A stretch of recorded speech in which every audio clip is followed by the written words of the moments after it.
with 009. That address again, New Catalog, Pueblo, Colorado 81009. Yes. Meet women inventors and entrepreneurs Monday at 9.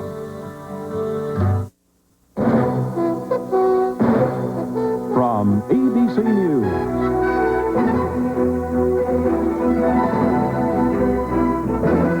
This week with David Brinkley. Now, from our Washington headquarters, here's David Brinkley.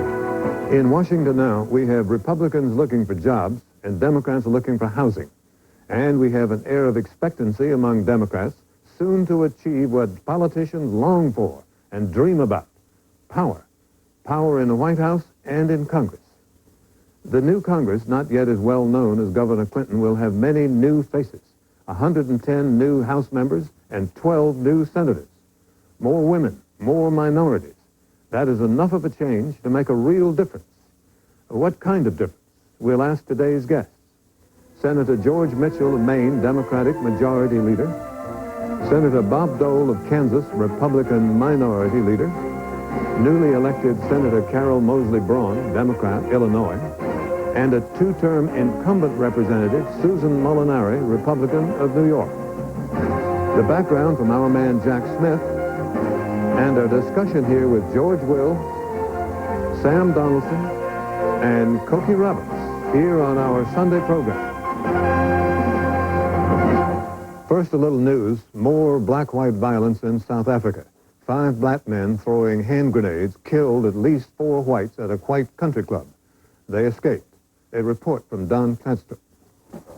An eyewitness described the attack as absolute carnage.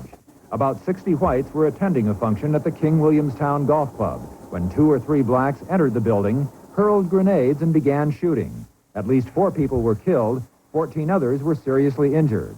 While the massacre was taking place inside, shots were also being fired at the club from outside. A petrol bomb was also thrown. There was no immediate motive for the attack, but authorities said it appeared to be linked to the whole spectrum of violence plaguing South Africa.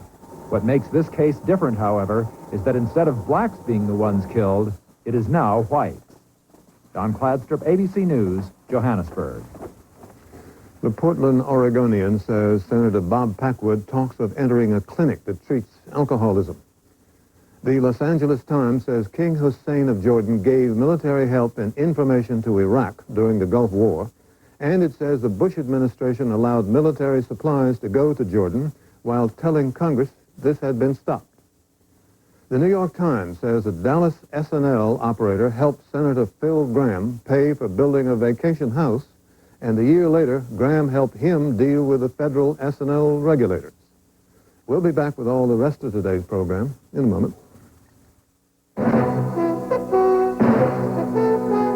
This week with David Brinkley. Brought to you by ADM, Supermarket to the World. And by GE. From aircraft engines to appliances, we bring good things to life. I have to cancel. I keep canceling. I have to cancel. Why do you keep putting it off? Mother, I'm not... GE's breast cancer detection system. I keep meaning to. Did you go? I'm too busy. It can detect tumors too tiny to be felt. I had such a busy week. I'm going to go next week. I can't find the time. I just haven't had time. When? It can help increase the survival rate to 91%. I'll go when I have the time. Next week. Oh, I can't next week. Don't stop. As soon as I can find the time, I'll go. But there's one thing GE can't do. We can't make you go. It's nothing to worry about. I just couldn't go. Every year, the importance of this land increases because every year there are a lot more mouths to feed. Over 95 million more, a figure greater than the population of Mexico. Fortunately, the food ingredients that Archer Daniels Midland makes from America's harvests can help feed people the world over. Food ingredients such as flour, protein, vegetable oils, and corn sweeteners. Making food and feed ingredients to meet our growing nutritional needs. That's why ADM is Supermarket to the World. The voters really were angry at Congress. The perception was that its members did nothing to help with the recession and unemployment while doing a great deal for themselves. Rubber checks, unpaid restaurant bills, cheating on the stamp allowance, raising salaries in the middle of the night. For these and other reasons, well over 100 members were voted out, while well over 100 others were voted in. To what effect? We'll begin to see in January. In the meantime, here's some background detail on all this from Jack Smith. Jack? It's a new day in America! David, this year's crop of congressional freshmen, there's never been anything like them. More women and minorities elected than ever before. The largest freshman class in 4 decades, and already knocking on the doors of power. Any help I get in appropriations, let me know. Well, I'm on the steering committee, so... And already determined to reclaim Congress's tarnished image. The election results were a mandate for change and a mandate to end the gridlock and a mandate to open up the process to have it more responsive. More responsive because there hasn't been a time in recent memory when Congress was the sustained focus of so much public hostility and outright cynicism. People go into Congress probably with good intentions, and they get bought. I don't think it can get any worse. I think it may get stymied, but I don't think it can get any worse. We can only go up. A succession of scandals and publicity about congressional perks, like free postage, drew attention to the fact that Congress was doing little to resolve the country's problems. And members of Congress got just as frustrated as the public. Listen to Matt McHugh, Democrat of New York, who's quitting after 18 years in the House. To me, government was simply not getting enough done about those issues that mattered most to people. And in those circumstances, I found it difficult to justify continuing, in effect, just for the honor of holding the office.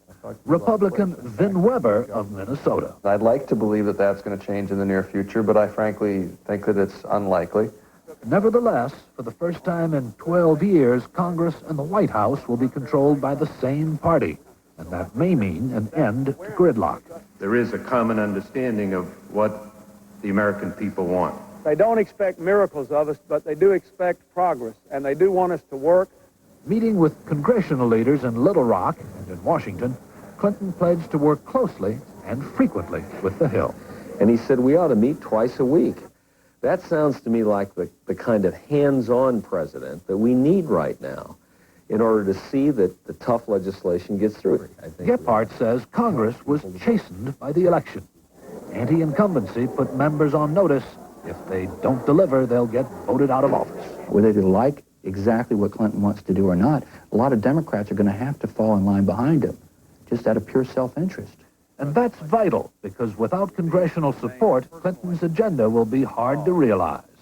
Not only the possibility of a controversial economic stimulus package, but also a plan to hold down medical costs he's promised in the first 100 days, and plenty of other contentious issues.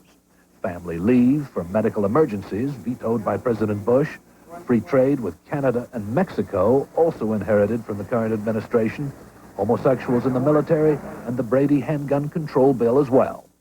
And the president-elect seems bound to lock horns with individuals, too. For instance, with Democratic Senate leaders Mitchell and Byrd over the line-item veto that Clinton wants, but they do not. These are tough, complicated political problems, and it's not going to be easy.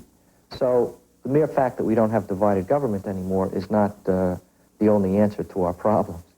That's why many also think the new Congress needs to be thoroughly reformed as well, not by going after perks and term limits, but with campaign finance reform and structural reform, too, which both houses need to limit the now constant filibusters that hold up Senate business.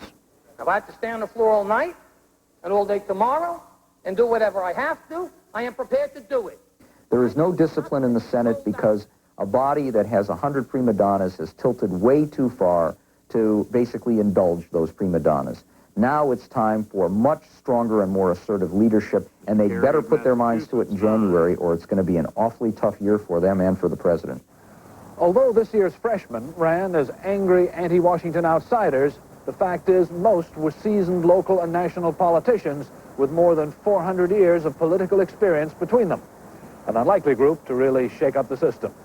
Nevertheless, if they don't change the way Congress does business, they could all be out of work next time. The public is that angry. David? Jack, thank you. Coming next, 2 members of Congress, one newly elected, Carol Moseley Braun, Democrat of Illinois, and a 2-term incumbent, Susan Molinari, Republican of New York.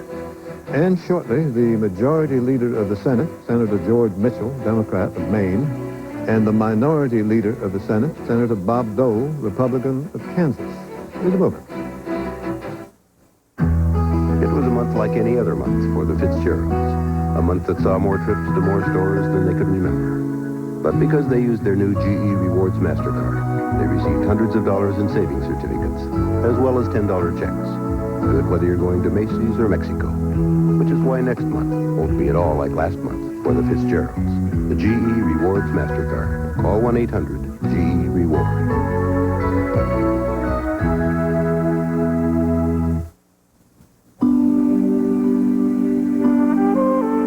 To you, this may be just a bushel of corn. But to us at the Archer Daniels Midland Company, it's enough pure golden corn oil to make 2 pounds of margarine. It's also enough protein meal to raise 3 chickens. We even capture the surplus heat generated during processing and use it to accelerate the hydroponic growth of fresh vegetables. From what's left, we distilled 2.5 gallons of ethanol, used to make cleaner-burning, high-octane gasoline to help improve the environment. So you see, we get both food and fuel from each bushel of corn. One more reason why ADM is known as Supermarket to the World. It may surprise you to learn who, over 30 years ago, was the first car maker to build cars with seat belts, to make safety glass standard, the first U.S. car maker to offer anti-lock brakes, and who today offers more models with dual airbags than any other manufacturer. That company is Ford Motor Company. We're committed to making safety innovation an important part of quality. Ford Motor Company. Quality is job one. It's working. It's your worst nightmare. A nurse with a needle slips and gives you AIDS. A mother speaks out for the first time because the story didn't stop there. Primetime Thursday. The man who killed John Lennon, for the first time ever, he tells me why. I heard this voice saying, do it, do it, do it, do it. Watch 2020, Friday. Senator-elect Braun and Representative Molinari in New York. Yes, good morning. We thank you both for coming in. Pleased to have you. Here in the studio in Washington are George Will and Sam Donaldson, both of ABC News. Now, we do know now that the voters are very angry at the Congress. How long do you think they will give you to produce what they believe to be a reasonable result? How long do you think? 2 years? I think that they're looking for action, and I have to disagree with the commentator who said they're going to have a hard time changing things. This class of freshmen are going to work very hard to change things, to make things different. That's the mandate, that's the call from the public that we've received. That's what we have to be accountable for, and that's the kind of direction I believe that we're going to all want to take, precisely because the gridlock has frustrated everyone, and it's time to change that. So I think we're going to work for change. I think we're going to be change agents, and I'm looking forward to doing what we can do. And I think in the short term, there can be some moderate changes. The big picture things are going to take longer, obviously. But I'm very optimistic that we can have some results that we can show to the public in the next couple of years. Ms. Molinari? Yeah, I agree to it to a very large extent, but the big element of change that occurred during this election had little to do with the people who were elected and more to do with the electorate. It was the first time in anyone's memory that the voters throughout America said loud and clearly, we are paying attention, we know your votes, we know what you stand for, and we're going to be monitoring you. And what that did was to bring about a Congress that doesn't look like any other in the past and clearly will not be allowed to act like any other, not so much because we're different, but because the voters are now saying, you're on call and we're going to be watching, and we're aware of that. You think they'll give you 2 years? I don't think they're going to give us 2 years. I think they're going to want to see immediate results. They saw a Congress that, for right or for wrong, because of the gridlock, went years without even having a hearing on health care or on an economic stimulus package. And I think they've basically said that on January 21st, time's up, and we better get to work immediately on some sophisticated reforms for America. Congresswoman Molinari, one of the reforms talked about as being high, perhaps at the top of the list of the Democrats' priorities, is campaign finance reform. Yes. Do you, as a Republican, have any faith that the Democrats will write rules fair to all, or should people who are not incumbents, such as you, think that incumbents will write rules fair to challengers? Yeah, of course, that's the big, the $60 million question, and I guess $60 million may be an appropriate figure for the next campaign. I don't have a lot of faith in what the Democrats are going to put forth in terms of campaign reform. We have never been able to get past that gridlock, Republicans or Democrats, in terms of what we really think is best. Both sides had proposals, and as you know, we were just miles apart. And one of the main things is going to have to do with public financing. And I don't think that you're going to find too many Republicans in this day and age that are going to go back to the American voters and are willing to look them straight in the eye and say, I'm going to raise your taxes or charge you just a little bit more so you can fund my campaign message. I don't think that's something that's going to fly with the American public. It certainly is not going to fly with Republicans, and so I don't know where we come down on campaign finance reform unless we can get past that major stumbling block. Senator-elect Braun, you were quoted in Jack Smith's piece a moment ago saying that Congress should be more responsive. And when you were campaigning, you pledged to do more for Illinois, to get more federal money back to Illinois. Right. Is it not arguable that the problem is that Congress is far too responsive, that the reason we have a deficit is that we're giving lots of benefits and charging few taxes because that's being responsive to the appetites of the country? No, I don't think that's a fair statement. I think the issue is allocation of taxpayer dollars. I mean, they are the taxpayers' dollars to begin with. Allocation of those dollars and policies that direct the use of those dollars for the benefit of the taxpayers. And that means job creation. That means infrastructure development. We've let our cities go for so long. We've let our infrastructure fall apart. Our country is literally crumbling apart in terms of its But Senator Braun, when 50 states have 2 senators all committed to maximizing the flow of federal dollars to their states, isn't that part of the problem? No, of course not. That's the essence of our democracy. The problem became when you had free fall and visionless leadership. I believe that we have leadership now that has some vision, that has a direction, that's committed to putting the needs of the taxpayers first. And so as we do that, we will reinvest in America. We will reinvent some of the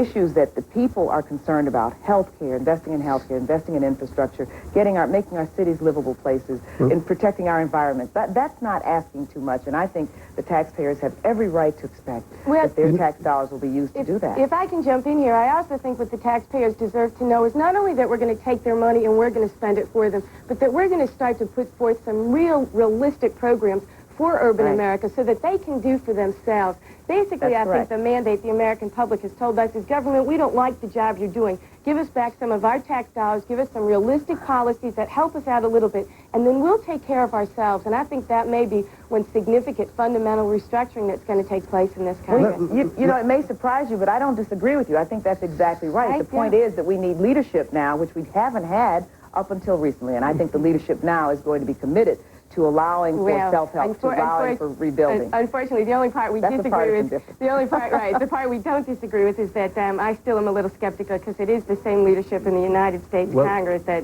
failed to bring forth a lot of these programs. Let me ask you just about one of the issues that confronts you, or will, when you start the new Congress. People voted this last time, we're told by everybody, primarily because of the economy. They thought something needed to be done about a terrible economy and about creation of jobs. Now the latest figures suggest that we're coming out of this slump. Sales are up, all of the indicators look like they're up. And when you come to a new Congress, if in fact the economy is beginning to roar again, what are you going to do? Are you still going to put into place a stimulus program, which may increase inflation? Are you going to say, well, we got ourselves out of it, now we go on to other things? Ms. Braun? Well, remember, we have the deficit sitting there behind us that has to be addressed in any event. And so certainly paying off past bills that were racked up over the last 12 years is a priority for all of us. The fact that the economy has turned around, I think, is, if you will, a reaffirmation of the fact that the voters perceive that we now have some leadership. Consumer confidence went up almost immediately, commensurate with the election results. If I may, the statistics I point to, except for the retail sales this past weekend, come from October, before the election. Right, but you saw there also was a jump following the election. I believe the reports have shown. Well, would you be? You're right. If the recovery did start, before the election, but at the same time, I think that that the consumers have confidence now that we're taking a direction a direction to get our economy rolling again, a direction to begin to reinvest in people's needs. And I think that we can do those things and then also tackle, to the extent we'll need a stimulus, that's important to do, but we also have to tackle this deficit. Ms. Molinari, where do you stand on this? Well, first of all, I think it's a great point to mention that while the recovery did start in October, a lot of the members of the press didn't report it until the day after Election Day.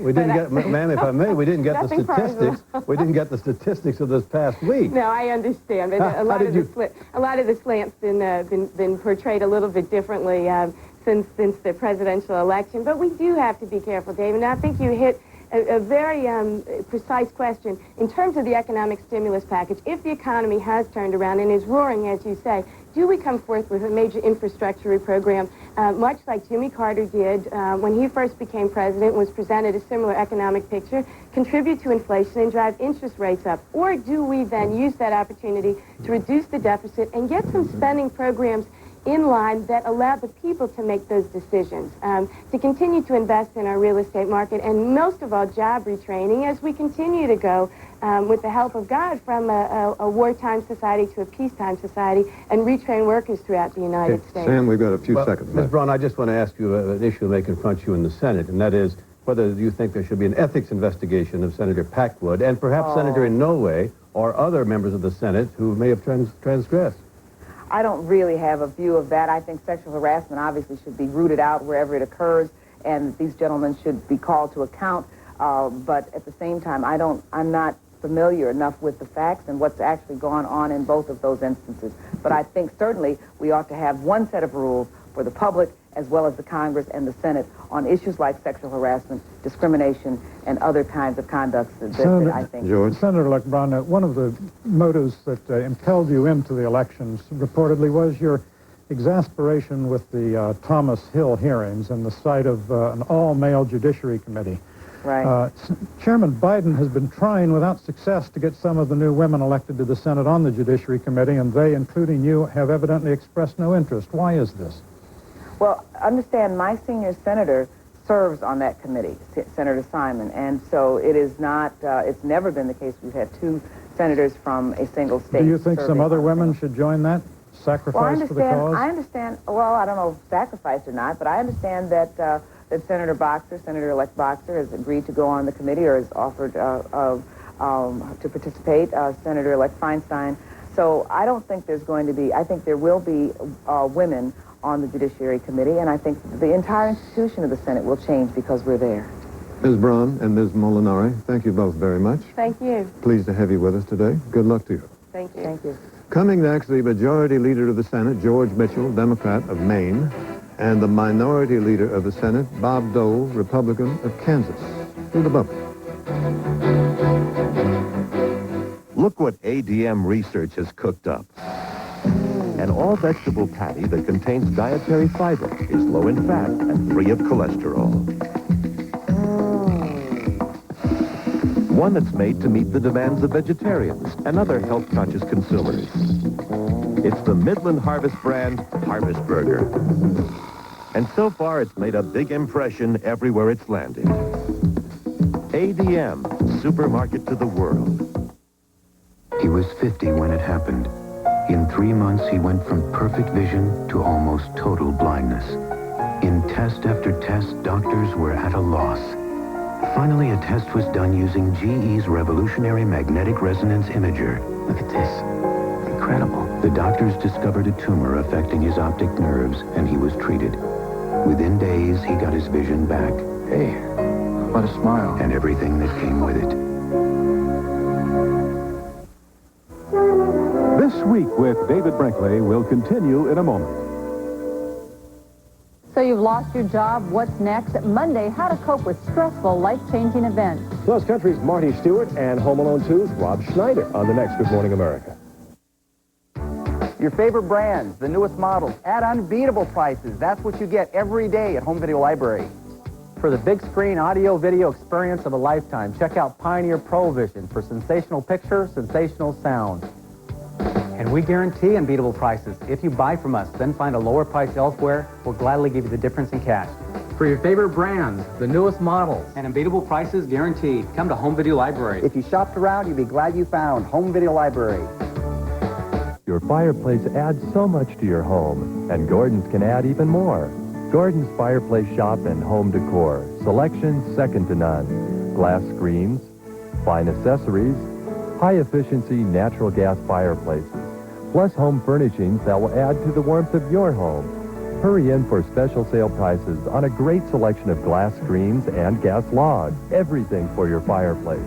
Gordon's Fireplace Shop and Home Decor. Open weeknights till 8. The Power of the Pen, tonight at 6 on Town Hall.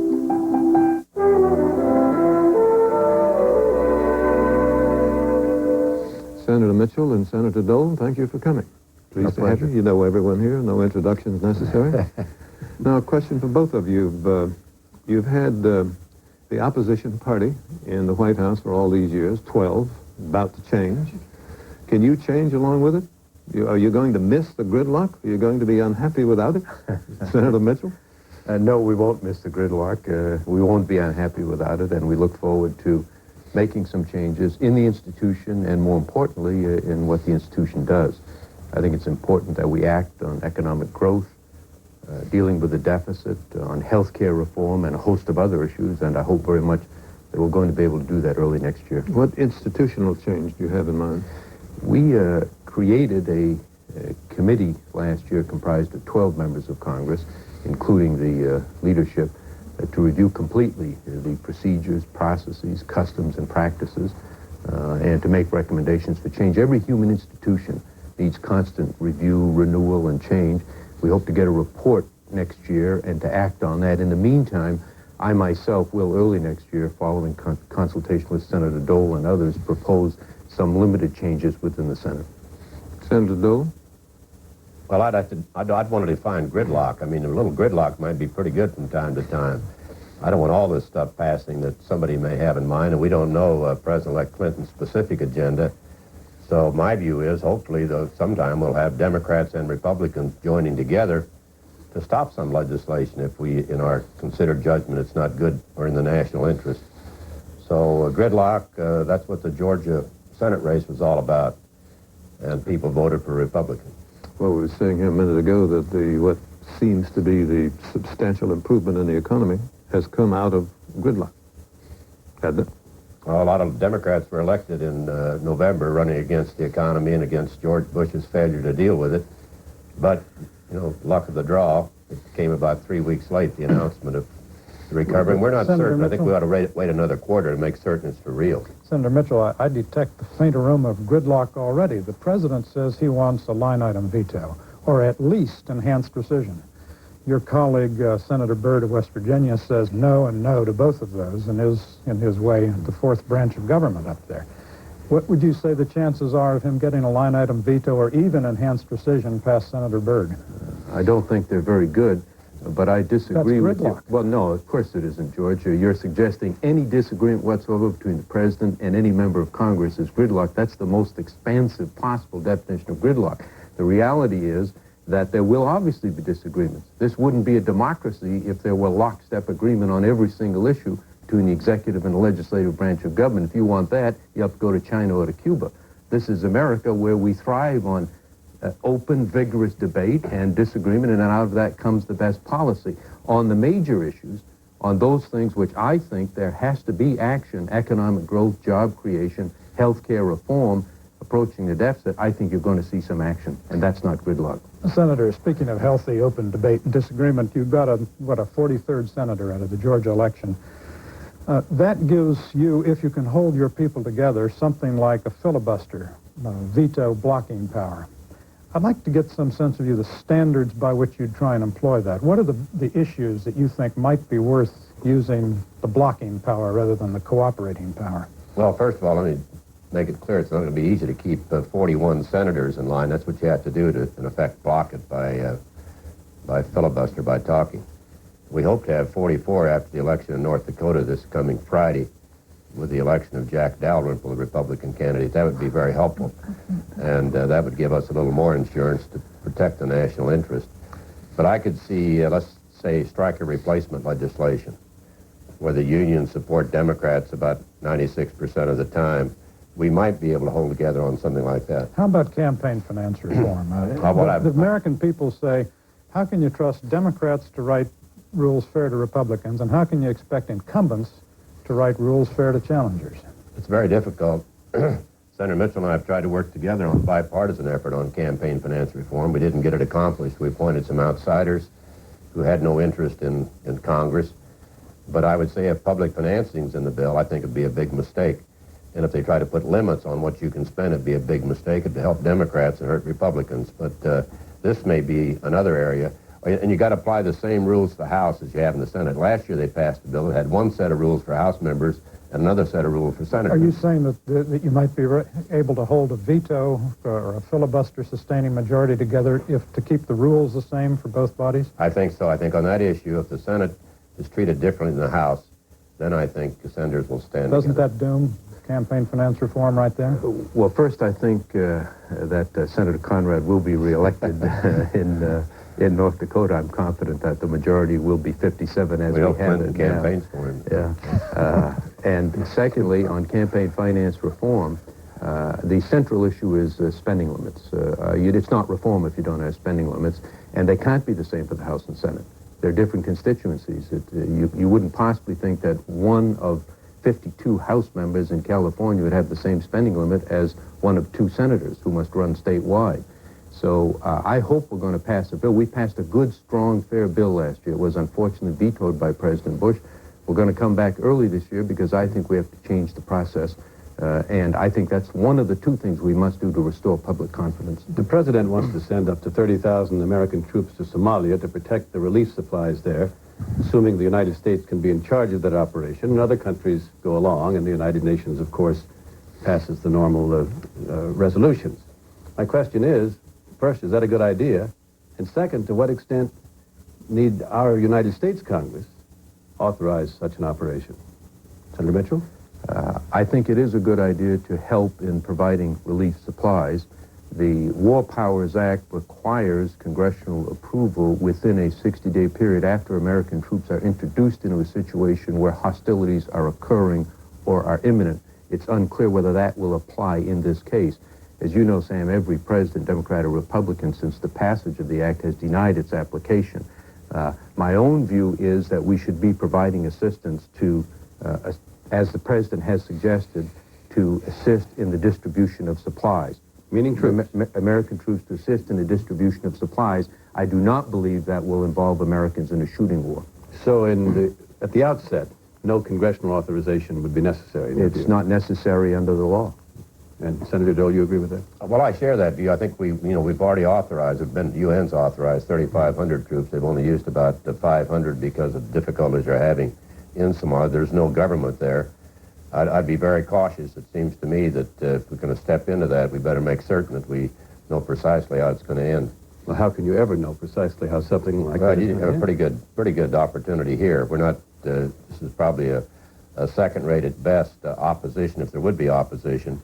There is no government. There are certain warlords, and I understand a couple of these guys, I don't know who they are, said, well, it's okay to have U.S. troops. But if we do send troops, they ought to be under our total command and not the United Nations. Well, if we send troops to Somalia to save lives, why not now send troops to Bosnia-Herzegovina for the same purpose? Because, of course, the 2 situations are not in any way identical.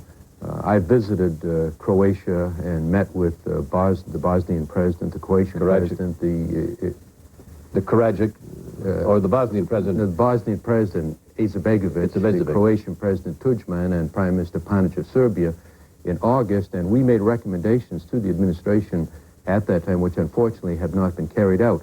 The problem there is completely different from Somalia. They're not identical, and there's no basis for suggesting if you do something in one place, you do the same thing in another. People are dying. Well, no, well, sure, that's right. But what we should be doing in Bosnia, what we're not doing, is to take much more stringent action short of active military intervention. The administration and the Western Europeans have unfortunately done nothing because they perceived it as a choice between doing nothing or massive military intervention. I think there are several steps in between that we could and should be taking. On 2 practical matters, Senator Mitchell, the independent counsel law expires on, I guess, December 15th. And some skeptics say now that the Democrats have control of the executive branch, they won't be so eager to have an independent counsel mechanism. Do you think that the skeptics are right, or do you think that there'll be another independent counsel law? I think the skeptics are wrong, and I think there will be another independent counsel law. Senator Dole? I think unless Congress is included in the special prosecutor law, and unless there's some provision made for the minority, the Republicans are the minority in Congress, and I can envision the Democrats spending a great deal of their time investigating everything in the Bush administration that's happened in the last 4 years since they have a majority. We'd want some protection so that we could have hearings. Let's take the case of Caspar Weinberger, which I think is a disgrace. I think the special prosecutor's office has been a disgrace. There ought to be a special prosecutor appointed to investigate Lawrence Walsh and Mr. Brosnahan, whose firm contributed $22,000 to Clinton's campaign. Senator, do you believe that a new independent counsel law should cover Congress? It's not necessary because only the executive has investigative and prosecutorial powers now. Congress does not have them. There's no shortage of availability for the investigation of members of Congress, as a matter of fact. You're saying no. It should not cover Congress. It's not needed. On another matter, President-elect Clinton was quite specific, saying that to black Americans that he favored statehood for the District of Columbia. Yes. Do you expect an early and sustained push for that from the Clinton administration? I've never discussed it with President-elect Clinton, so you'll have to talk to him. I favor statehood for D.C. I will support it, and I hope very much that it will become a reality in this Congress. How do you think that will play in your side of the aisle? I think it'd be very difficult on our side of the aisle. I think particularly they're talking about legislation rather than a constitutional amendment. I supported the constitutional amendment approach years ago, probably made a mistake, but it was never ratified by 3/4 of states. Now they've gone to legislation, so you could avoid the constitutional process, and that's going to be very difficult. I'd like to ask you about your House, the Senate, and a possible ethics probe. But before I do, can I just get your short view as to whether, when Mr. Clinton becomes president, he should carry out his campaign promise and he should lift the ban on homosexuals in the military? Senator? He should do what he has said he will do. Appoint a commission. Is there any doubt in your mind as to what he said he would do? No, there's none at all. Then I'm about to state it. All right. If you permit me. I will always permit you. Thank you. I think the answer should be at least as long as the question. My questions are pretty short. He has said that he will rescind the ban, and he will appoint a commission to advise him on the best and most feasible and timely way to do that. I think that's what he should do. Well, does that mean a year, 2 years, 4 years? You don't know until the commission reports. Oh, that's the Senator, very you're purpose ducking of the question if you say a absolutely commission. Not. Absolutely not.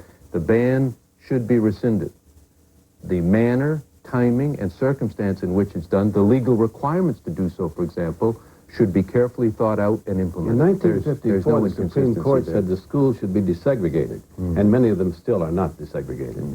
I mean, that's why I'm asking about the timing. Well, but that's about like comparing Somalia with Bosnia, Sam. There's no relationship between the two.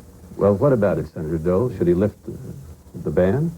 Well, I would caution him to go very slowly in this area, and I think there'll probably be a vote in the Congress, I would guess, before he does anything to change. Well, we already have the law, but to make certain how Congress stands on this issue.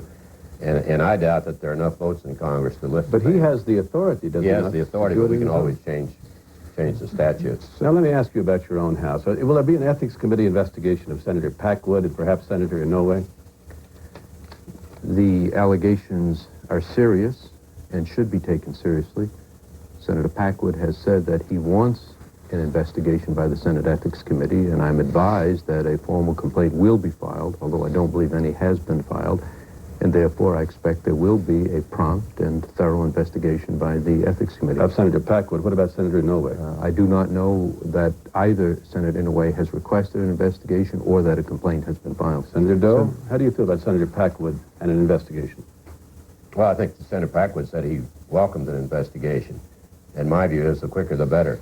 Let's get it behind us maybe before the next Congress convenes. Well, would you just, if you found that there was... Beyond that, I think it's hard for the leaders to comment on something that may be coming before the Ethics Committee. We do not, as a matter of practice or policy, intervene in the activities of the Ethics Committee so that it will be, in fact, in perception, independent of the leaders. But if I may, your Ethics Committee, not your personal Ethics Committee, but the Senate, has a reputation of being a toothless tiger.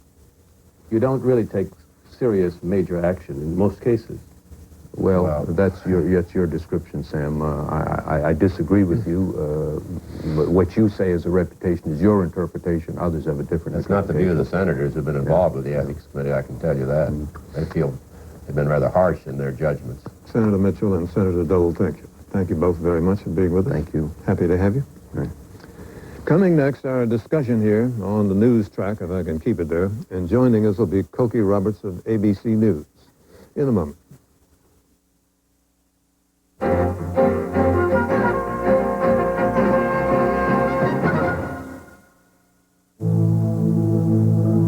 At first, it doesn't seem to be much of a problem.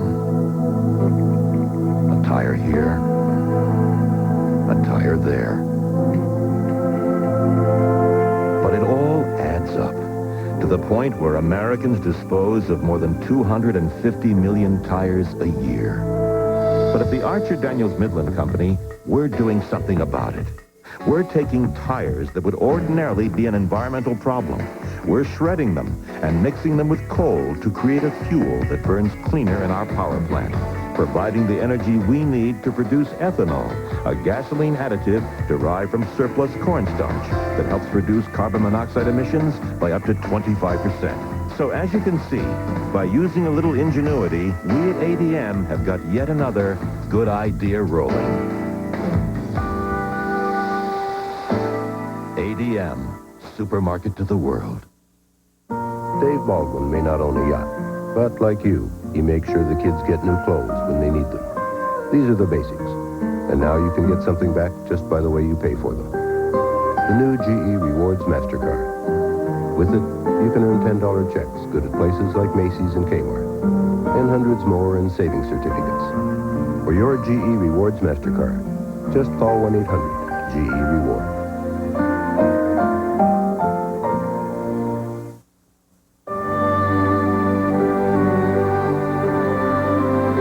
In 1867, a man named Henri Nestle began to build a food company. His name, Nestle, meant little nest. It stood for warmth, protection, family, and shelter. Today, it stands for the very best products in 162 countries around the world. Nestle makes the very best.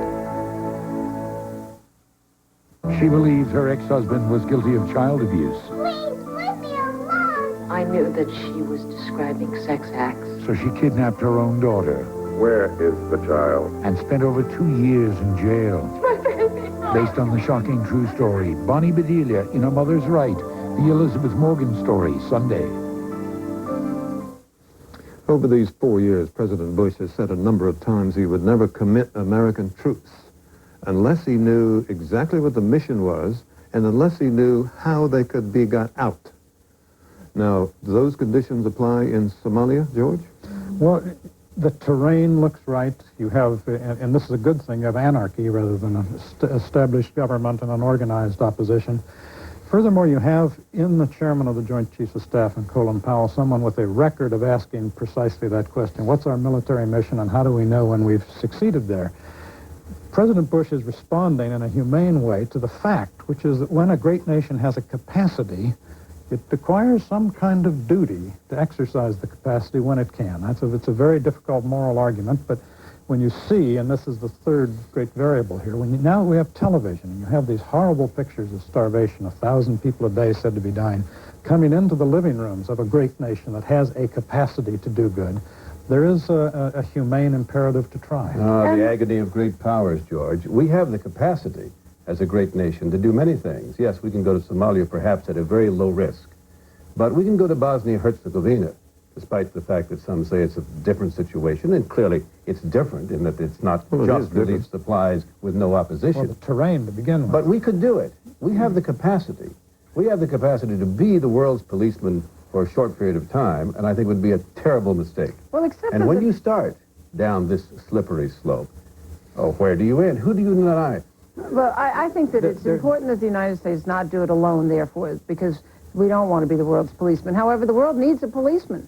And it seems to me that the United Nations can fulfill that role now that you do have the superpowers agreeing by and large, and that you really cannot sit back and say, all right, Our foreign policy is no longer the containment of the Soviet Union. We have no duties and obligations anywhere in the world. When we are watching people starving in Somalia, we are watching people getting killed in Croatia in a situation that is not different from the detention camps of the concentration camps of Germany during World War II. I don't see how we cannot act under We are those watching people, circumstances. unfortunately, starve to death in Ethiopia, in a dozen other countries, in the Far East. We're watching in Sri Lanka, the Tamils and the others killing each other regularly. In South Africa, just this weekend, we're watching the fruits of racial hatred that goes back 100 years or And more. we have done now, where do you something about stop, it. Koki?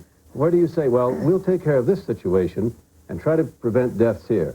I think that's a wonderful thought. But in this other situation, no. In South Africa, for instance, we did have a policy designed to try to bring about a change in that government and in the racial balance, and it's apparently had some effect. Now they're living out the fruits of that, but it's not something where we've been hands-off. We had a policy called constructive engagement during the Reagan administration, which was really a hands-off policy. No, I think the sanctions have had a great deal to do with what's happening. Even granting all that, how can we foresee a set of conditions in Somalia that will allow us to leave with pride and decency? Are we going to get rid of these two warlords who are causing their people to starve for their own benefit? Well, if there are only for the two warlords' warlords, benefit? that's a very simple problem. The what? You take care of the two warlords. Well, if there are only exactly. two. That The would problem be, is seems there's to me no that's the thing to do. There's no political order and there's no civil society. I mean, it is a state of nature, and it's just what Hobbes said the state of nature would be: nasty, brutish, and short. These warlords, apparently, one of them certainly says it would be constructive for U.S. troops to come in.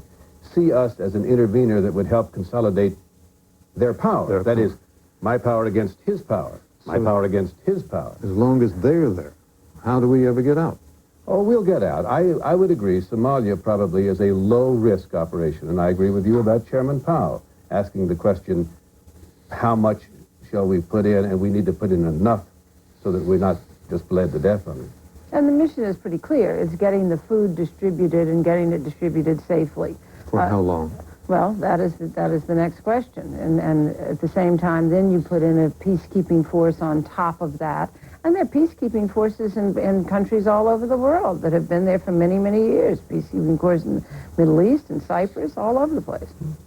Well, another trouble spot that should be of interest to everyone is in Germany, where there are quite vicious, rough, bloody riots in protest against immigrants. You see any end to that? Do you see any good way out of it? Anybody?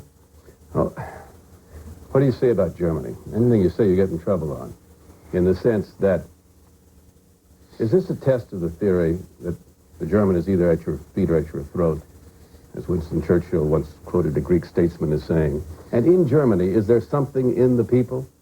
I don't think so. And yet here neo-Nazism has become a force of very troublesome proportions. They passed a law now banning yet another group. But does that ban it from the heart? Does that ban it from the minds? Well, or from the pocketbook. I mean, Or it from seems the to me that jobs when and you the have money. a situation where people are hurting, that they tend to take it out on other people, and it's usually the person who's not like you. But I Well, do think in Germany that if you... it's been, and in other European countries, it's been worse than that, as you know. It's not just people not like you. But I think that that's another reason why we can't allow the situation in Croatia to stay as it is, because you send a signal to all of the rest of Europe, and particularly the falling apart Soviet Union places, that if you just allow this kind of ethnic cleansing to go on, you can do it in Germany too. Why not? Well, Germany's policy right now, David, is a product of its national memory in two senses. First of all, they have extremely liberal immigration policies, precisely because they want to avoid the taint of racism or exclusivity or chauvinism and all the rest.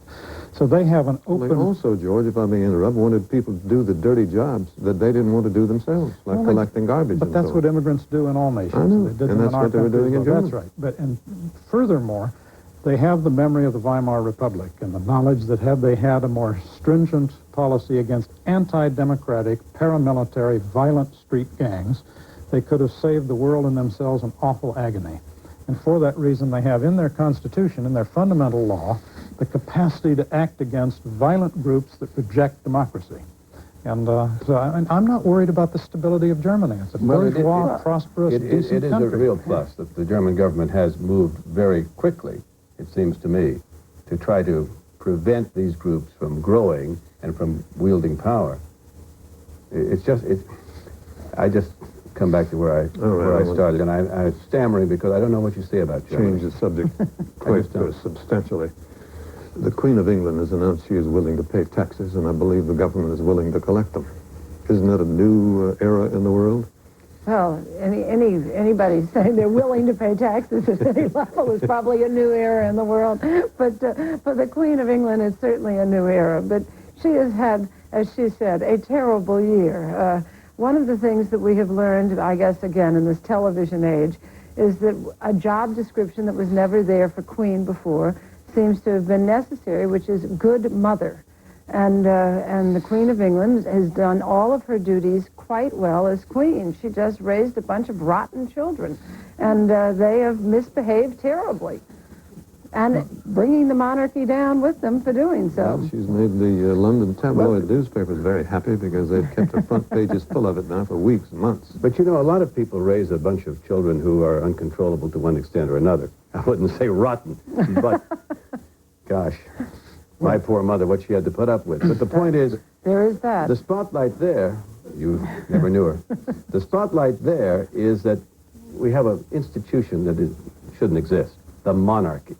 Someone who's queen. In the old days, it was by divine right. God somehow willed this person or that person would be the monarch of the rest of the subjects. Monarchs, God with the help of the sword. Do they need a royal family, George? They don't. Look, monarchs even in the late 20th century have been and could be useful again. The King of Spain was terribly useful in the transition from fascism to an open society. Yugoslavia, Lord knows, could use a unifying monarch if one could be devised. Tito, and some of these other countries. Tito's Britain, dead. however, has outgrown this. It is an institution founded on a howling irrationality, that is the hereditary principle applied to power, or applied to authority and sovereignty. They're in the magnificence business and act like Euro trash. It's time to turn out the lights. Well, except for that it is so much part of why you go to England. It is to see the Queen. If you want to run Britain as a theme park, that's all very well. Well, that is basically it, isn't it? They're changing the guard at Buckingham Palace. Every little child grows up with this. It not only reinforces the snobbishness and class-riven nature of British society, but it gives the whole nation a retrospective cast of mind. And I believe one reason the monarchy is in trouble today is the fact that Margaret Thatcher infused a more rational, meritocratic, competitive aura into the nation itself, and it's taking its toll, not a moment too soon, on the monarchy. Well, the British should do away with the monarchy. Oh, I think this is heresy. It was just heresy. Should. Every little girl grows up loving the whole notion of the Queen of England and reading the stories of the little princes and all of that. Getting rid of the monarchy would be getting rid of the last fairy tale. Britain is not a fairy story. In your house, did you love the monarchy? You read all those little books about the little princesses. Oh, absolutely. We should, by the way, point out that this royal family is not behaving any worse than, not behaving half as bad as the monarchs of the past have behaved. William IV is said to have had 10 children by one mistress alone, which I suppose was a form of monogamy at the time. What? But in fact, what's different now is the media. The media is less deferential, and that's a fact of life that they have to live with and can't. I want to change the subject one more time before time runs out. Marge Schott, the owner of the Cincinnati Reds, is embarrassing her colleagues in the baseball industry with some very unattractive remarks, anti-Semitic, anti-black, so on. Now, George, you're the poet laureate of American Major League Baseball. Do they have any way of dealing with this? Well, we'll find out. They used to have a commissioner, and it was an inconvenience to them because the commissioner, like the chairman of the Federal Reserve Board, was independent. But like the chairman of the Fed, he could do some things that they knew ought to be done, but they couldn't quite do, such as discipline a wayward owner. For the owners themselves, who now by executive committee run baseball, that's very difficult. We're seeing in baseball, and trying to deal with Marge Schott, who refers to million-dollar niggers and money-grubbing Jews and people like this, they're seeing that anarchy is not a good thing in baseball either, that there is some need for government. Why don't they have a commissioner? Well, because he was a nuisance. Now they're finding out that he was also useful. Yet another group Marge of Schott is said policemen. to have a Nazi armband in her study. I don't know whether she is or not. And it's said to have believed that Hitler was fine, except at the end he went a little too far. I wonder what she defines as too far. I think she ought not to be allowed to own a baseball team. Kogi, before we go... Well, she's learned what it's like to be a public person, and you can't behave in public the way you might behave in private if what you do in private is not acceptable. Okay, I'm sorry the time is up. We'll be back 1 week from today, same time, same place, and in the meantime, we'll be back with information about a house for sale in nearby Virginia, perfect for a politician who never wants to be elected again. In a moment. To experience the true joy of cooking, it must be pursued with reckless abandon and total disregard for the inevitable splatters, spills, squirts, and the occasional splash. Fortunately, GE's new profile cooking appliances have ingenious quick clean features, like lift-top ranges, self-cleaning ovens, easy wipe surfaces, and sealed burners. So they clean with just a wipe. GE's new profile appliances are so easy to clean, they take the joy of cooking to new heights. Dean Witter believed every success story was unique. We have a sacred trust to protect our investors. Whether it's the success of a small business, to maintain conservative policies, saving for college, to put the interest of our clients first, or planning an early retirement. From getting in on the ground floor to getting all the way to the top, Dean Witter is there to help every client make it every step of the way. Dean Witter. We measure success one investor at a time. A raindrop may reach the 1993 Lexus LS400. Getting inside is another matter. An improved side rail weather stripping channels more water away from open doors and windows. So while you make your journey in comfort, the raindrop makes its in vain. The 1993 LS400. The pursuit continues. Great. No GE soft whites. I know what to do with this thing. Most people will take a GE soft white over an ordinary bulb every time. You can see why. It's not just GE's almost 100% reliability they're after. There really is a glaring difference. Once you've got GE Soft White's warm, glowing light, you won't let anybody change your light bulb, because GE is light. Monday, a rocket engine NASA doesn't need. Do we have to? No, we don't have to. Could cost you $3 billion. Everything we are planning to do can be done with the existing rocket. That's right. We said billion. Your money, your choice. Watch World News Tonight with Peter Jennings. Finally, as stated in Washington now, we have Democrats looking for housing, and of course we have real estate agents looking for Democrats who are looking for housing. One of them has sent me a picture and information about a house for sale in the country in Virginia, over an hour from Washington, and he says suitable for Democrats or Republicans. This is the house, 4 bedrooms, rather grand. Along with it also comes a guest house with 3 bedrooms, 5 horse and cattle barns, shops, offices, views of the Virginia mountains, running streams, and 174 acres. The price, $800,000. Will some politician live there and make campaign speeches about the problems of the middle class? For all of us at ABC News, until next week, thank you.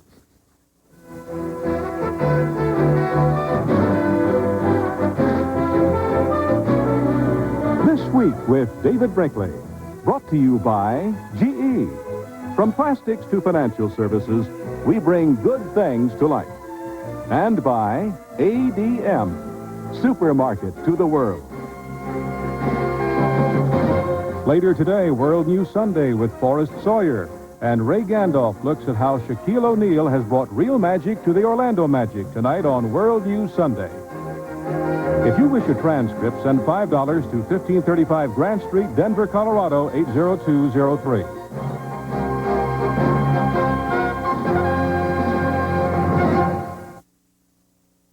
This Week with David Brinkley is a presentation of ABC News.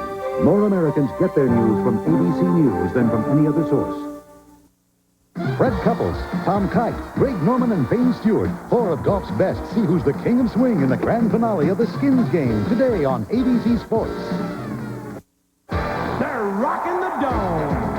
It's a battle in Seattle when these two rivals fight. The Broncos meet the Seahawks here on Monday night. Dear Lexus, my LS400 is great, but I have a suggestion to How make. about a passenger side airbag? Dear Lexus, I wouldn't have bothered you with this except that you asked. An outside temperature gauge would be especially helpful. It took 1,400 engineers to create it. And just a few doctors, artists, lawyers, CEOs, and entrepreneurs to help refine it. Introducing the 1993 LS400. See over 50 refinements at Lexus of Portland today. Tonight on Town Hall. There have been people whose careers have been ruined in this town because of things that columnists have said. Judd once filled a column of mine in which I suggested the reason the Democratic National Convention would never come to Portland was not because of a lack of hotel space, but a lack of hookers. They're writers you love or love to hate. Join us for a lively town hall discussion. The Power of the Pen, tonight at 6 on Channel 2.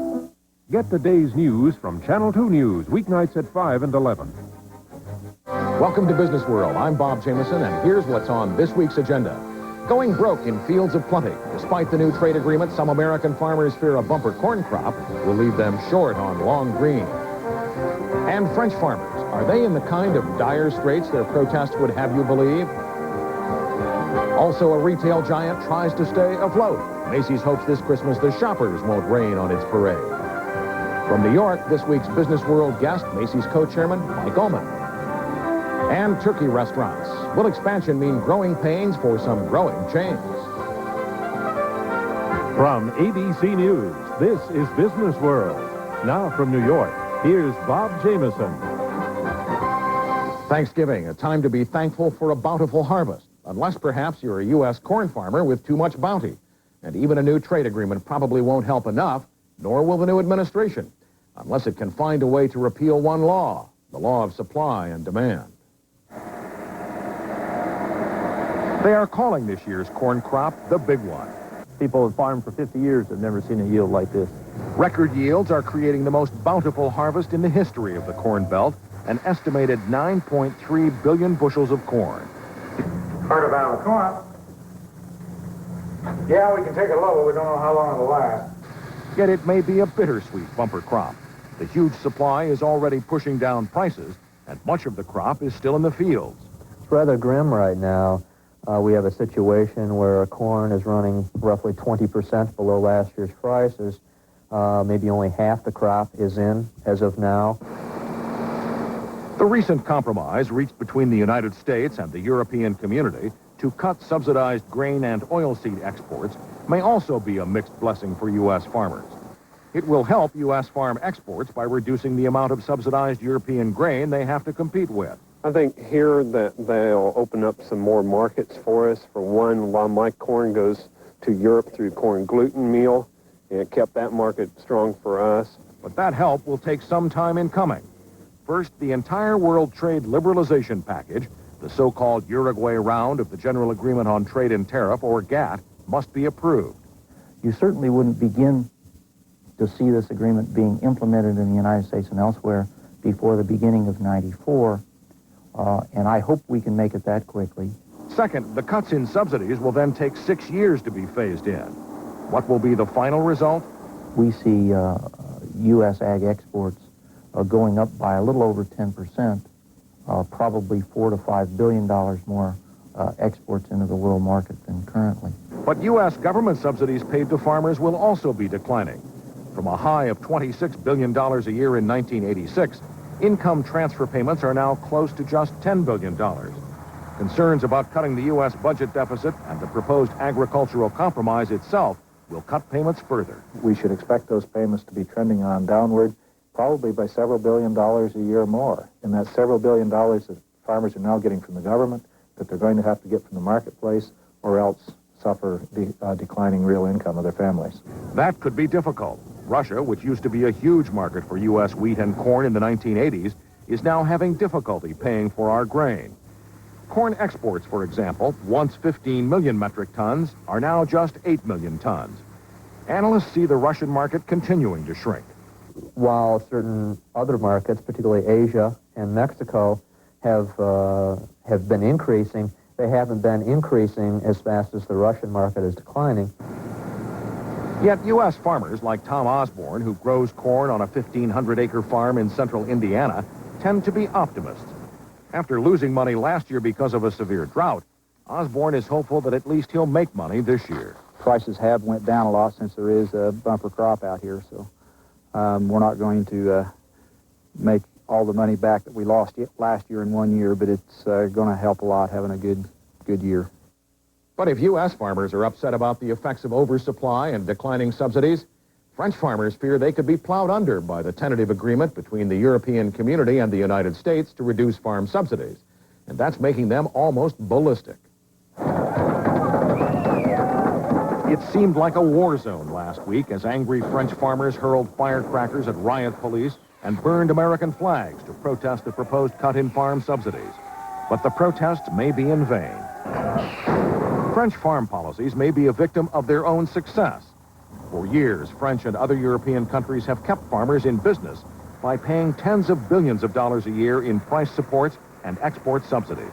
But the subsidies were so lavish within the European community, and the new technologies, the high-yielding seeds, were also productive, that every country in the EC became at least self-sufficient in everything they could grow, and the French productivity in agriculture had to be dumped in third world countries. This subsidized overproduction not only hurt U.S. farm exports to Europe, but have cut into the U.S. share of the world market as well.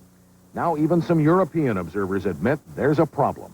Well, the future is less and less in farming in the sense that we clearly have surpluses, global surpluses in a number of products, and something has got to be done about that. The farm agreement, by reducing subsidies, would help solve the problem, as well as clear the way for the general trade package that is widely seen as vital to reviving global economic growth. But this is France, after all. Not only is it the biggest agricultural producer and exporter in Europe, its 800,000 farmers also present a uniquely French problem. As you know, also French people are interested in food.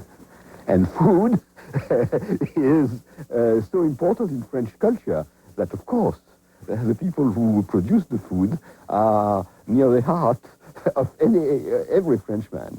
That's what's giving the French government a political headache as it tries to support a world trade pact while not sending its farmers back to the barricades. And if they do head back to the barricades, they may have plenty of company.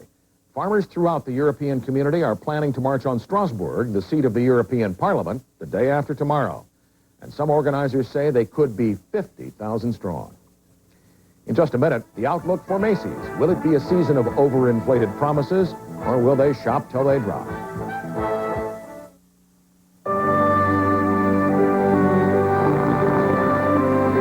In 1867, a man named Henri Nestle began to build a food company. His name, Nestle, meant Little Nest. It stood for warmth, protection, family, and shelter. Today, it stands for the very best products in 162 countries around the world. Nestle makes the very best. At BASF, we don't make the sneakers, we make them bouncier. We don't make the car, we make it more colorful. We don't make the leather, we make it jazzier. We don't make the helmet, we make it more comfortable. At BASF, we don't make a lot of the products you buy, we make a lot of the products you buy better. BASF.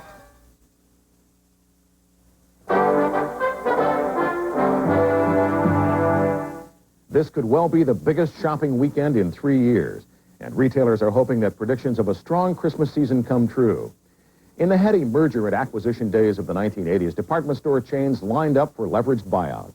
Allied stores, Federated stores, and Macy's, among others, lined up for buyouts, then bankruptcies. Now they're almost all reorganized, downsized, and out of bankruptcy. Still waiting to emerge is Macy's, which says it now has a way to pay the piper and its creditors. Although it rained on R.H. Macy & Company's Thanksgiving Day parade, the show went on. The company's bigger challenge will be navigating its way out of bankruptcy and staying afloat. This is certainly a make-or-break period for Macy's as we know it. Not so, says Macy's, as the Christmas shopping season officially got underway.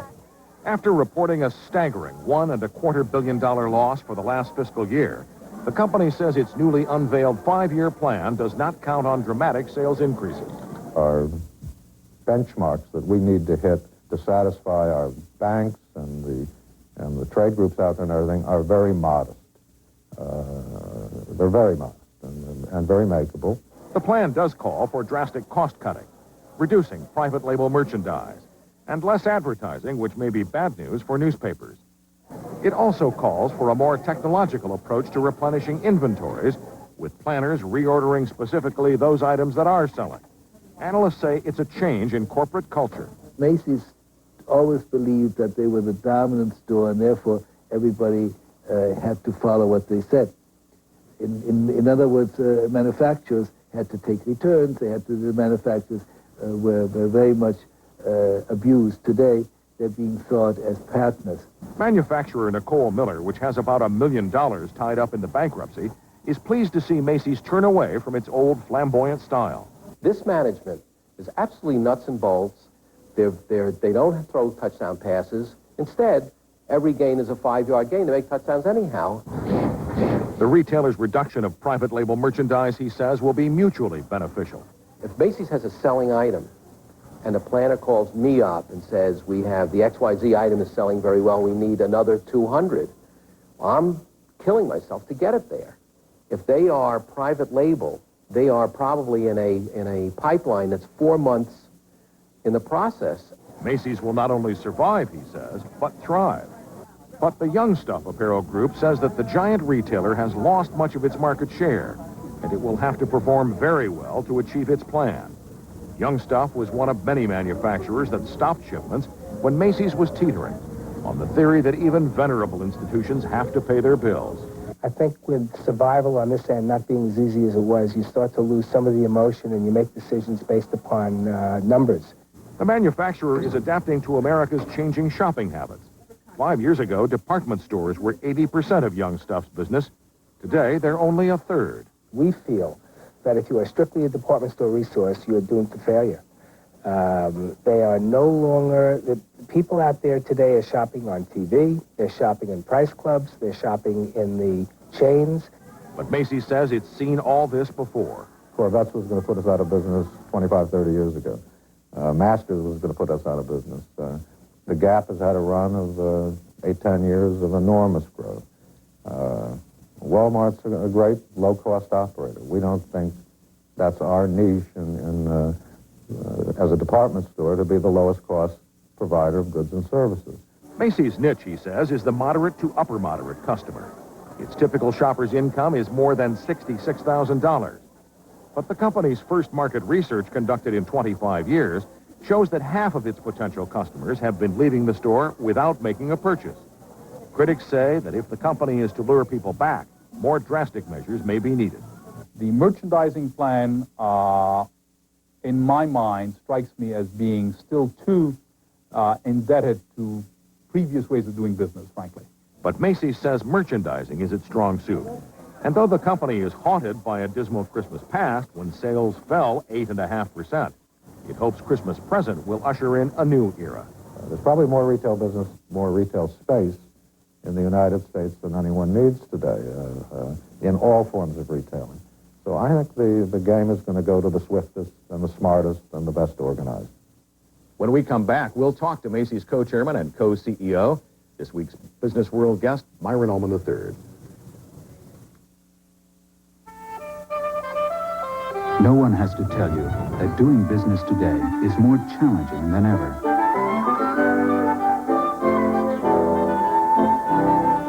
But all over the world, one company is helping you meet those challenges head on, no matter what it takes.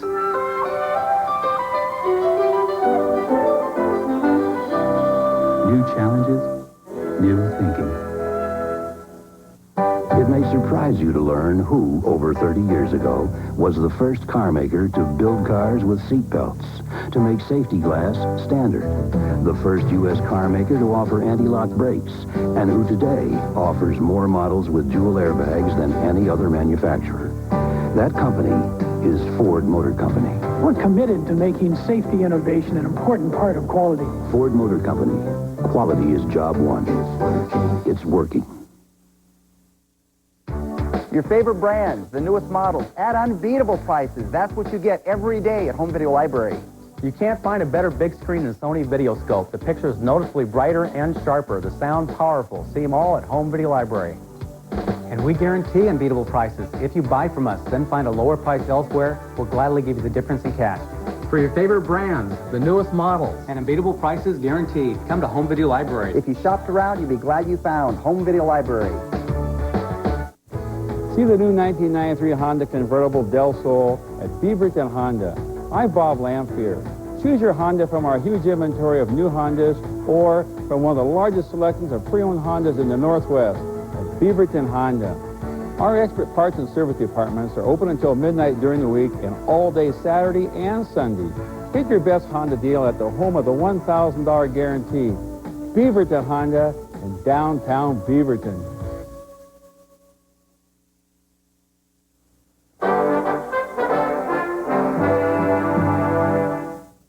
This week's Business World guest is half of the management team that took over the reins of R.H. Macy & Company when Chairman Edward Finkelstein retired in April. It was Finkelstein who took Macy's private and then took it into bankruptcy, and he was blamed for saddling the retail giant with billions in debt. Before becoming co-chairman and co-CEO, along with Mark Handler, Mike Ullman was Macy's vice chairman and chief operating officer. He joins us here in New York, and welcome to Business World. Thank you. Mr. Ullman, what must you do to make this 5-year plan work to bring Macy's out of bankruptcy? Well, I think it's a team effort, Bob. I think we need to involve the entire organization. We need to have a focus and a clear direction. I think the business plan is really the outline of what needs to be done. There are 21 specific initiatives that really will improve our profitability. Our customer really already knows what's good about a Macy's, and they like it. They visit the store almost twice a month. They are somewhat better income category than the average department store shopper. They know us for our assortments, that we have competitive prices, we're conveniently located, we tend to be in the best shopping centers in our markets, and we're very productive in our stores. So we think the customer already recognizes Macy's strengths. Our job now is to work internally to fix some of the difficulties we've had. Yet your market survey, the first done in 25 years that was mentioned a few moments ago, said that a lot of customers come to Macy's, look around, and don't buy anything. How do you change that? Well, one of the things we've been missing in the past is really the technology to stay in stock in some of the basic items. We've invested heavily in those systems, and they're now installed. And we think that'll return sales growth to the company. There's a great deal of talk by you and by Mr. Handler and by retail analysts about changing the culture of Macy's. What was wrong with the culture as the 1980s ended, and what do you see as the culture for the 1990s? Well, I think Macy's was very successful in the 80s because of the high growth and our strength and aggressiveness of merchants. I think we have an opportunity in the 90s to involve the entire organization, to really empower our associates in the store to make decisions on the sales floor, to respond to the customer. At the same time, we have a very strong central merchandising organization with 2 large divisions. We can be partners with our largest resources, our vendors. So I think the culture of involvement, of people having information at all levels of the company. People today have grown up with a PC. They've grown up with worldwide news at their fingertips. So they expect to have the information to do their job. And I think our culture change is really to empower them to make decisions. What do you pay more attention to in the coming months, the revenue side or the cost side? Well, Macy's is in a transition. Our business plan outlines what we need to do for 5 years. We recognize during this transition period where we're making major change, we need to focus on cash flow. And I'm pleased to say we're about $80 million ahead of our cash flow plan at this point in the season. So Christmas 92 is not a make-or-break season for Macy's. It's a transition period. You mentioned Christmas. In the past, so much attention has been paid to how well Macy's did during the Christmas season. Do you think that there will be too much attention paid this year? Well, Christmas is an important season for any retailer, and particularly a department store, because that's where people go back. That's where they find their gift-giving ideas. So it's important, but it's not life or death for us. I think we think that what's outlined in the business plan is a better blueprint for reemerging as a profitable retailer. In the 1980s, Macy's seemed a reflection of Edward Finkelstein's personality, his vision of merchandising. What do you see as the vision of Macy's, the chain, including Bullocks and Magnum, in the 1990s? Well, the customers told us in the survey they know us for our assortments. We have large stores. We have things for men, women, children, the home. They like the excitement in the store. Our stores tend to be very productive. They're the most productive in terms of sales per square foot in the industry. They know that we have competitive prices. They know that they can find what they're looking for. So I think the excitement in the store is one of our strengths. And they're less concerned about just having things. So we have to have what they need. Mike Ullman, co-chairman and co-CEO of Macy's, thanks very much for being with us this week on Business World. Turning to the week on Wall Street, at Friday's closing bell, the Dow Jones Industrial Average finished the week up almost 55 points. Last week, our panel of stock market experts from around the country correctly predicted the upturn. Our panel's consensus is for another up week ahead. Analyst Peter Eliades, a Northern California-based market timer, says that from where he sits, the party's almost over. Investor optimism has grown significantly since the election. Economic news has gotten significantly more optimistic since the election, and those basically are the two factors that have been missing from a very important stock market top. The market has been overvalued historically for several years now. That has not caused us to go down.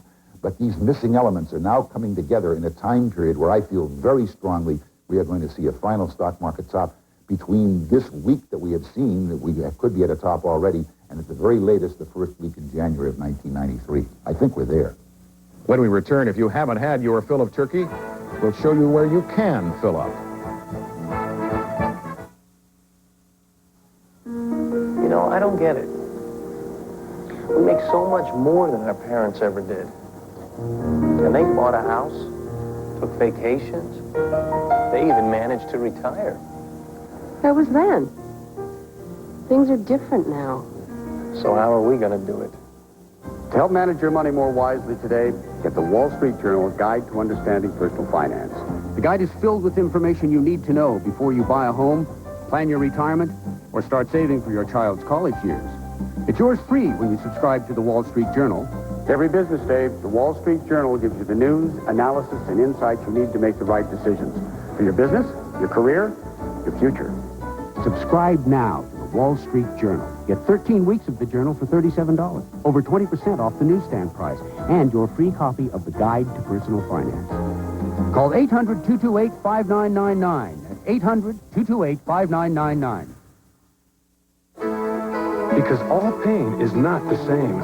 What the hell, where it hurts. Now there's new aspirin-free Bayer Select. Yes, aspirin-free. What the hell, where it hurts.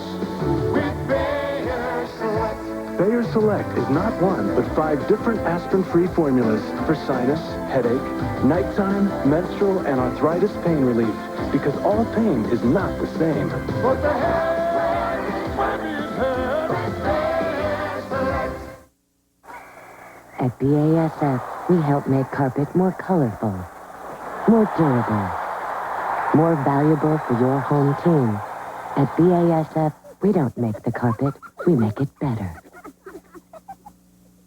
Sharp, the leader in LCD, announces a technological miracle, a breakthrough of incredible proportions. The Sharp Vision 4-inch LCD TV. Extraordinary picture. Extraordinarily portable. She made national headlines. She's a liar, or I'm a pervert. And inspired an act of Congress. My baby. Based on the shocking true story, A Mother's Right, Sunday.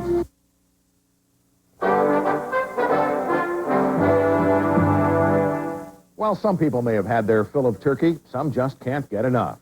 We can't get enough of stories about turkey franchise restaurants.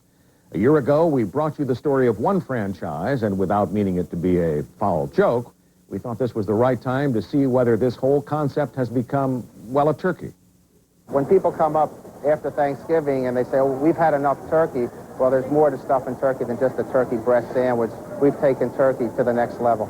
Turkey consumption in America has risen almost 17% in the last 5 years. And 64% of that is outside of the fourth quarter holiday season. Since we last looked at stuffing turkey, the company has taken its East Coast restaurant concept nationwide.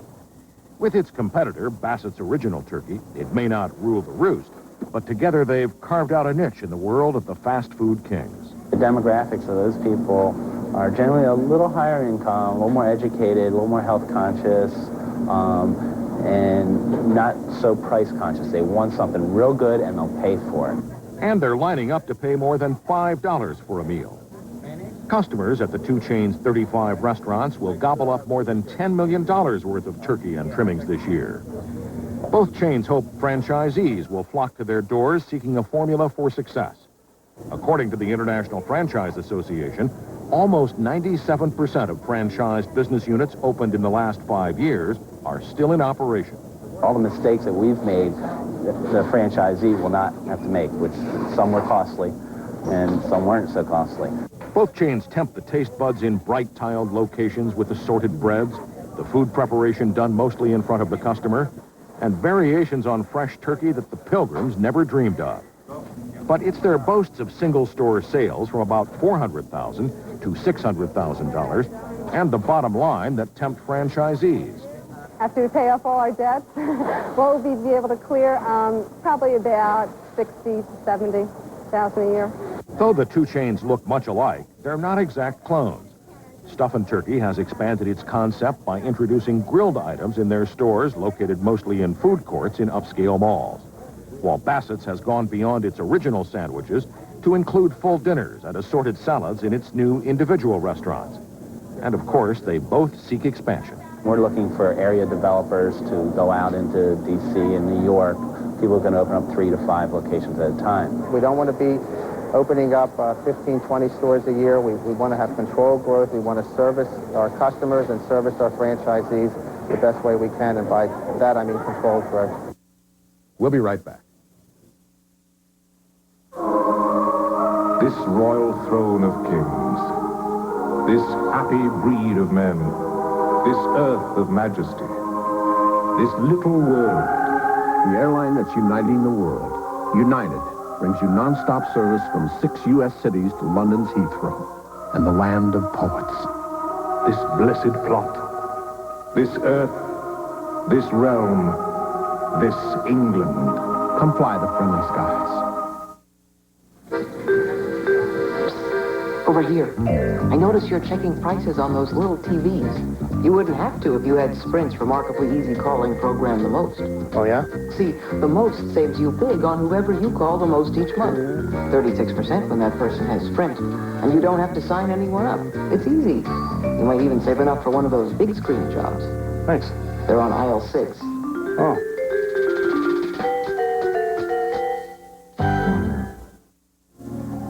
At BASF, we help make carpet you can work with. Good night. And carpet you can live with. Honey, I'm home. At BASF, we don't make the carpet, we make it better. To prove how tough TI printing calculators are, we bake them, freeze them, shock them. And if they keep working for us, they'll keep working for you. For reliable printing calculators, count on Texas Instruments.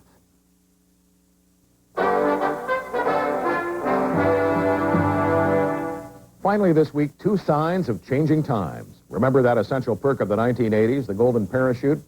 Well, at Travelers, the insurance giant, several executives are jettisoning their parachutes so they won't get in the way of an investment by Primerica, which will effectively shift control of the company. And remember what once might have been the motto at securities firms? Profit means never having to say you're sorry.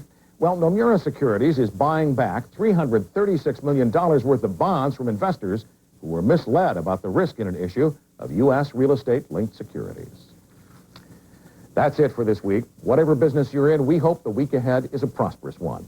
I'm Bob Jameson on behalf of the vacationing Stephen Ogg and everyone here at Business World. Thanks for being with us.